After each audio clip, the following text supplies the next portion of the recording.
Hello friends, नमस्कार। मैं मिथिलेश चौधरी आपको आज ये बात करने वाले हैं और आपको एक्सप्लेन करने वाले हैं कि ड्रेनेज स्पोर्ट क्या है और ड्रेनेज स्पोर्ट का कोटेशन कैसे दें। देखिए, सवाल यह है कि हम जितना भी सीखते हैं हमारे लिए कम है। हम जितना भी जिंदगी जीते हैं फिर भी हमको जिंदगी में कमियां महसूस होती है कि हमने ऐसा नहीं जिंदा रहा। देखिए, कमियां तो सबके अंदर है और आपके भी अंदर है, हमारे अंदर भी है और पहले भी था, आज भी रहेगा। किसी की आवश्यकता कभी पूरी नहीं हुई है और हर इंसान जो है क्वालिटी का काम करना चाहता है। तो हमारा टारगेट होना चाहिए कि क्वांटिटी नहीं क्वालिटी चाहिए, क्वांटिटी नहीं क्वालिटी चाहिए। ये फोकस पे ध्यान देना चाहिए। आज आए दिन क्या होता है कि आपके जो इंड यूजर होते हैं आपको केवल रेट के पीछे भागते हैं। उनको क्वांटिटी चाहिए, क्वालिटी नहीं। उनको क्वांटिटी चाहिए, क्वालिटी नहीं। फिर भी आप ये क्वालिटी और क्वांटिटी और प्राइस के बीच के मझधार में फंसे हुए हो। आखिर अपने प्रोडक्ट को सेल करने में सक्षम नहीं हो रहे हो, उस कस्टमर तक जो अपने प्रोडक्ट को नहीं पहुंचा पा रहे हो। तो इसका रीजन क्या है? इसका 2-3 रीजन है कि हम कस्टमर को कन्वेंस करने में सक्षम नहीं होते हैं। तो आपको जब भी आप ड्रेनेज स्पोर्ट का कोटेशन देते हो, आज ड्रेनेज स्पोर्ट जो है ब्रिजेज जितने भी बनते हैं, चाहे छोटे ब्रिजेज हो या बड़े ब्रिजेज हो, नेशनल हाईवे का हो या रोड का हो या रेलवे का हो या सिटी में छोटे छोटे जो ब्रिजेज बनते हैं, तो ब्रिजेज पे जो है दोनों साइड में ड्रेनेज स्पोर्ट का इस्तेमाल किया जाता है कि पानी जो है ब्रिज के ऊपर रुके नहीं और इसके नीचे पास होकर के नीचे निकल जाए। तो उससे क्या होगा, रोड टूटते क्यों है? क्योंकि वो जैसे पानी लगता है रोड के ऊपर तो पानी नहीं निकल पाता है। तो पानी नहीं निकलने की वजह से क्या होता है, तो धीरे धीरे ऑब्जर्व करता है और ऑब्जर्व करता है तो गाड़ियां उस पर जैसे ब्रेक लेती है तो उसमें थोड़ा थोड़ा क्रैक आने लगता है, उखड़ना शुरू हो जाता है। तो ब्रिज बनाने में कितना कॉस्टली होता है, कितना पैसे लगता है। तो ड्रेनेज स्पोर्ट का इस्तेमाल कैसे किया जाता है? जैसे आपका कंक्रीटिंग चल रहा है, स्लैब ढल रहा है, तो उसी टाइम में इसको उसके अंदर करके जो डेप्थ होता है वो स्लैब का हाइट के हिसाब से रहता है। मान लीजिए 130 बोले तो जो स्लैब का ढलाई होता है उसका जो थिकनेस होता है, स्लैब का जो थिकनेस होता है उसके अंदर जो उसका जो डेप्थ होता है, जैसे 130, 132 या कोई 100 कुछ था, वो स्लैब के नीचे चला जाता है। और उसका जो ऊपर वाला जो पोर्शन होता है जो जाली टाइप का होता है, उसमें 5 स्ट्रिप लगा रहता है 12x25 का, वो ऊपर आपको रहता है। और जैसे रोड पर पानी आएगा तो उसमें कलेक्ट करके जो पाइप का जो कलेक्शन पाइप है वो नीचे चला जाता है। तो कोई पूछता है कि हमको 300 चाहिए, कोई बोलता है 400, कोई 500, कोई 600। और उसकी जो डाया होती है सब लोग 100 बोलता है मगर 90 mm ही रहता है। और ड्रेनेज स्पोर्ट काफ़ी अलग अलग डिजाइन रहता है। किसी को लंबा चाहिए, चौड़ा कम चाहिए। जैसे स्टैंडर्ड में तो 210 है, किसी को 260 चाहिए, 260, किसी को 270, किसी को 190, किसी को 150। तो depend of the bridge, depend of the customise, depend of the civil engineer. तो उसके ऊपर उसका डायमेंशन और डिजाइन। इसमें 2 तरह के हम लोग बनाते हैं। एक तो वेल्डेड रहता है, फिक्स्ड बोलते हैं। दूसरा जो होता है उसमें आपको रिमूवल होता है। जैसे आपको अभी उसमें कचरा गया, कुछ भी गया, मिट्टी सीटी गया तो आपको जाम हो जाता है, तो उसमें से आपको निकालना पॉसिबल नहीं होता है। जिस तरह से ऐसा रहता है और अंदर में कट रहता है, ऊपर से जाली रहता है, तो कचरा उचड़ जाके जाम हो जाता है। उसको आपको निकालना बोले तो बहुत क्रिटिकल होता है। उसमें डस्ट जाता है, कुछ कचरा जाता है, कुछ पॉलिथीन जाता है। तो रोड पर तो मामूली कुछ भी कचरा लोग फेंक दिया तो उसमें जाके जाम हो जाता है। तो उसके लिए बहुत लोग जो है रिमूवल बनाते हैं, उसको सर्विसिंग के टाइम उसको खोल देते, फिर उसके अंदर से कचरा निकाल देते, फिर उसको टाइट कर देते। उसका जरा रेट ज़्यादा हो जाता है। अब सवाल यह है कि लोग कस्टमर पूछता है कि बहुत आपका रेट हाई है। अब एक चीज बताओ सर, अब आपको कन्विंस करना क्या होगा कि अब रेट ज्यादा कैसे बोल रहे हो सर। ड्रेनेज एक्सपोर्ट बनाने के लिए केवल मटेरियल के ऊपर तो नहीं डिपेंड करता, जिससे आपका 65 से लेकर के 85 रुपीज केजी तक का मटेरियल लेना पड़ता है। आज घर बनाते हो, आज घर बनाने के लिए सरिया का कीमत कितना 85 रुपीज पर केजी है, और जिसमें पाइप लगता है, स्क्वायर रड लगता है, रबर सीट लगता है, और सीट का भी कीमत तो कम नहीं हुआ है। तो 75 से लेकर 85 रुपीज केजी तक का आपका उस पर रॉ मेटेरियल लगता है, और उसके ऊपर जीएसटी 18% लगता है। फिर उसको आपके वर्कशॉप तक लाने के लिए उसको पर केजी पर कम से कम 1 रुपया तक खर्चा गिरता है ट्रांसपोर्टेशन। इसके बाद एक लेबर कितना बना सकते हैं, एक लेबर का जो टाइमिंग होता है, उसका सैलरी होता है 20,000 25,000, एक अच्छा कारीगर की सैलरी है आज के डेट में। आप बोलते हो कि आपका रेट ज्यादा है, दूसरी तरफ आप बोलते हो कि आपको दो तरह के चाहिए, एक तो विथ गल्वनाइजिंग चाहिए, एक विदाउट गल्वनाइजिंग चाहिए। अब आप यहाँ पर देख रहे हो कि 85 रुपीज और 90 रुपीज का उसका तो परचेजिंग रेट हो गया। उसको शेयरिंग करना पड़ता है, उसको काटना पड़ता है, उसको काट करके फैब्रिकेशन करना पड़ता है, फैब्रिकेशन करने के बाद वेल्डिंग करना पड़ता है, और वेल्डिंग करने के बाद वेल्डिंग रड भी लगता है, चाहे मिग वेल्डिंग हो चाहे आर्क वेल्डिंग हो, सब में वेल्डिंग रड लगता है। वेल्डिंग से बचाने के लिए उसको सेफ्टी ग्लास देना पड़ता है वर्करों को। और एक वर्कर की एफिशिएंसी होती कितनी है कि कितना बना सकता है ड्रेनेज एक्सपोर्ट, तो उसकी सैलरी जोड़ो, वेल्डिंग रॉड की मटेरियल का रेट जोड़ो, और स्टील का रेट जोड़ो।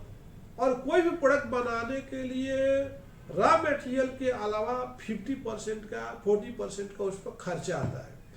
फॉर एग्जाम्पल मान लीजिए कि हमने 90 rupees per KG raw material खरीदा, ठीक है, तो 90 रुपीज प्लस 40% कितना हो गया, 90 रुपीज प्लस 40%, तो 126 रुपीज आपका हो गया। आप ये बोलोगे 40% क्या है, तो 40% में मेरे भाई आपका 10% जो है एक्सपेंसेस हो गया, आपका जो है 10% ये हो गया मेंटेनेंस, फैक्ट्री का मेंटेनेंस।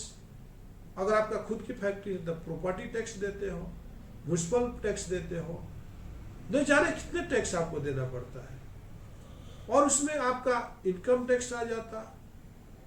दूसरा जो खर्चा है वो क्या है 10%, तो आप लेबर लगते हैं, उनकी जो खर्चा है।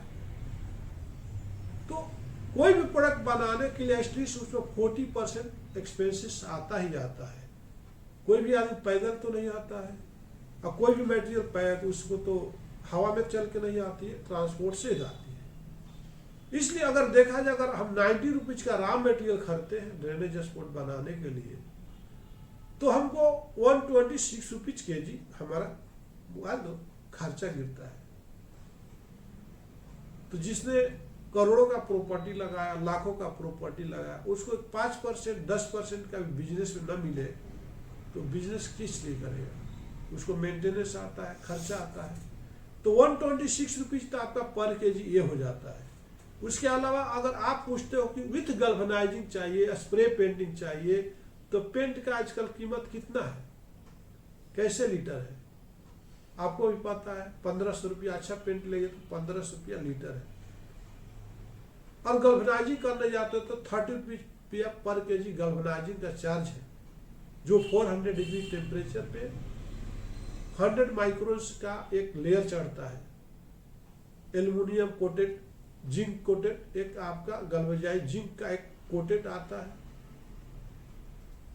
तो आखिर ये बताइए, अगर हम 126 हो गया, अगर सपोज मान लीजिए, फॉर एग्जाम्पल मान लीजिए, तो गल्वेनाइजिंग चार्ज जो है 30 रुपीज केजी हो गया। तो अगर सामने वाला आपको कुछ कोट करता है, कुछ रिजल्ट देता है, तो आपको कैसे आपको प्राइस ज्यादा दिखता है। क्वालिटी भी चाहिए। आपको लोहा खरीद के तो नहीं दे दिया, आप बोलते हो, कस्टमर क्या बोलता है 90 रुपीज केजी है ना, आप इतना ज्यादा क्यों। तो एक काम करो सर, आपको खाली खरीद के रॉ मटेरियल ही दे रहे हैं, आप ही बना के देख लो,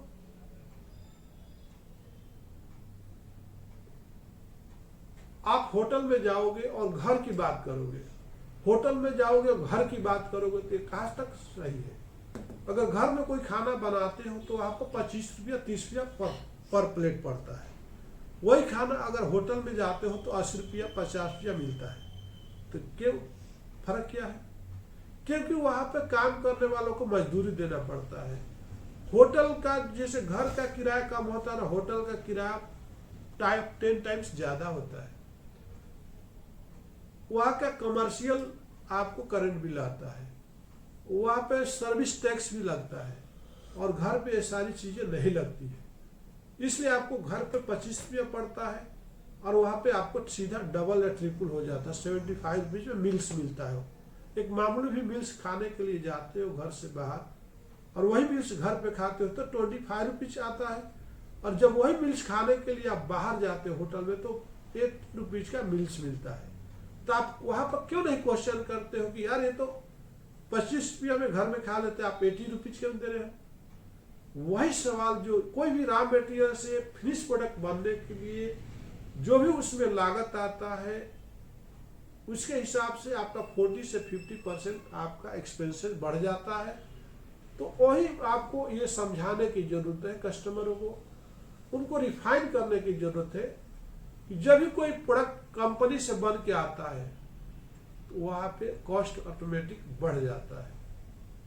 तो आपने देखा कि ड्रेनेज स्पॉट क्या है और इसको कोटेशन कैसे देना चाहिए। फर्स्ट आप कैलकुलेट करके उसमें लगने वाले रॉ मटेरियल को डेंसिटी के हिसाब से 7.85, कोई भी मेटल का स्पेसिफिक ग्रेविटी 7.85 होता है, और उसमें लगने वाला जैसे पाइप है, और पाइप कितना लंबा लगा और उसका वाल थिकनेस का आईडी प्लस वाल thickness into 7.85 equal into density divided by 1000 करने से आपका पर मीटर पाइप का कैलकुलेशन आ जाएगा कि उसमें पाइप का वेट कितना है।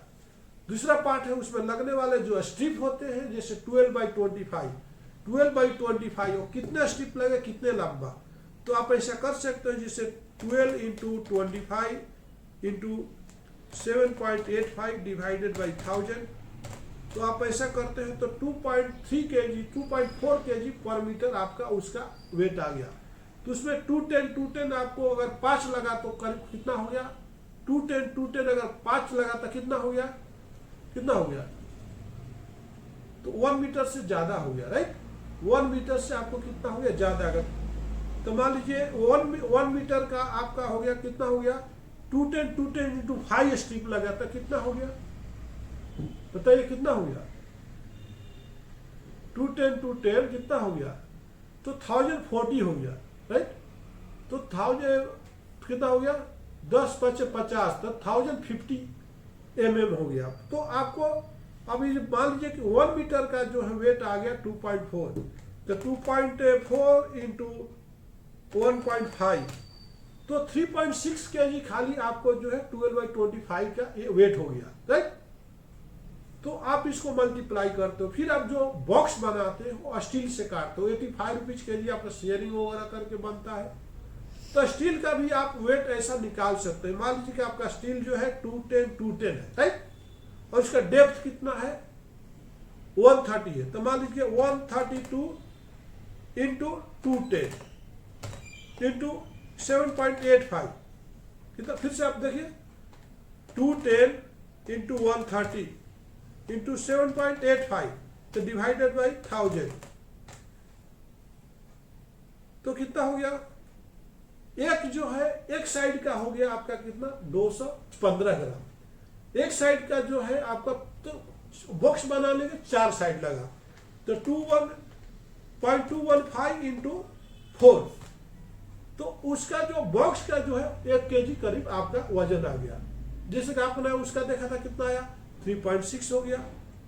तो 3.6 से प्लस 1 कितना हो गया? 4.6 kg आपका हो गया। एक बॉक्स जो है कितना हो गया? 4.6। एक बॉक्स बनाने के लिए कितना वेट हो गया? उसमें वेल्डिंग रॉड लगा तो मतलब आपका जो बॉक्स बना तो 5 किलो हो गया, बॉक्स बना तो 5 किलो हो गया। उसमें भी डिपेंड करता है कि थिकनेस आप कितना देते हो। जिससे मान लीजिए हमने थिकनेस नहीं लिया, मान लीजिए 6 mm का थिकनेस देते हो तो मान लीजिए 210 into 130 into 6 into 7.85 density divided by 1000। तो एक साइड का 1.3 kg, तो 4 साइड का कितना 1.3 इंटू 4, तो 5.2 kg खाली बॉक्स का वेट हो गया। 5.6 kg कितना हो गया, खाली बॉक्स का वेट हो गया। और इसके बाद आपका जो उसका 3.6 kg आपका स्क्वायर रड का हो गया, तो कितना हो गया प्लस 3.6, तो 8.8 kg जो है आपका केवल वो बॉक्स का वजन हो गया। अगर 4 mm लेते हो बॉक्स का थिकनेस तो 8.8 kg हो गया। अंडरस्टैंड? तो आप याद रखिए कैलकुलेशन बहुत सिंपल है, पार्ट पार्ट करके वेट ले लीजिए। पर स्क्वायर का कितना पार्टी लगा, thickness into width, thickness into width into 7.85, thickness into width 7.85, और कितना लगा 210 इंटू 5 लगाए तो 5 से मल्टीप्लाई कीजिए तो 1 मीटर 50 मिलीमीटर वो आपका हो गया। तो इस तरह से आपका 8.8 kg तो आपका बॉक्स का वेट हो गया। आप दिमाग में भर लीजिए, अगर 6 mm का प्लेट लेते हो तो 8.8 kg आपका फिक्स हो गया। अब चलिए आपको पाइप की तरफ लेके चलते हैं। पाइप जिसे मान लीजिए आपका पाइप जो है 3 mm का है और 2.8 ही है, मान लीजिए 2 mm ही पकड़ो। अगर पाइप 2 mm पकड़ते हो, मान लीजिए उसका आईडी है 75 mm, राइट? तो 75 आईडी प्लस वो ID plus wall thickness, ID plus wall thickness, तो मान लीजिए 75 प्लस वॉल थिकनेस 2 mm लेते हो, ठीक है? पाई का वैल्यू होता है 3.14, pi equal to pi value जो 3.14 इंटू 3.14, ठीक है? फिर आप करो इंटू वॉल थिकनेस, फिर से आप देखो तो आप उसको चौड़ा कर दो, जैसे पाइप है उसको चौड़ा कर दो, तो उसको पूरा काट करके वो कर दिए। तो कैसे काटते हैं, जिससे मान लीजिए 75 आईडी का पाइप प्लस 2 इंटू 3.14 28, तो उसको पाइप को काट के फ्लैट करोगे तो 242 mm हो गया, राइट? 242 mm हो गया, राइट? तब आप कर दोगे 242 इंटू 2 इंटू कितना हो गया 2, आप थिकनेस लोगे 2 इंटू 242 इंटू 1000 इंटू 7.85, तो ये आपको 1 मीटर का जो पाइप का वजन आ जाएगा, कितना आ जाएगा 3.8 kg, कितना आ जाएगा 3.1 मीटर का। अगर 6 से पूछेगा तो कितना, उधर कितना आया था 8.6 आया था, 8.6 अगर 1 मीटर का लेते हो तो कितना हो जाएगा 8.6 प्लस 3.7, कितना हो गया 8.6 प्लस 3.7, कितना हो गया 8.6 प्लस 3.7, कितना हो गया 8.6 प्लस 3.7, कितना हो गया 12.3 kg, कितना हो गया 12.3 kg। तो आपको समझ में आ गया? तो आप हमेशा दिमाग में एक रख लीजिए कि box without removal is 8.6 kg, याद करो, without removal box weight is 8.6 kg, और आपका जो पाइप का 1 मीटर का कितना वजन हो गया 3.6 kg, 1 मीटर पाइप का। अब 3.6 kg आप याद रखते हो, तो मान लीजिए आधा मीटर का 500 पूछेगा तो कितना हो जाएगा 3.6 डिवाइडेड बाई 2, तो 1 किलो 800 हो गया। अब प्लस 8.6, तो आपको पता चला कि 10 किलो 500 ही आएगा। बात समझ में?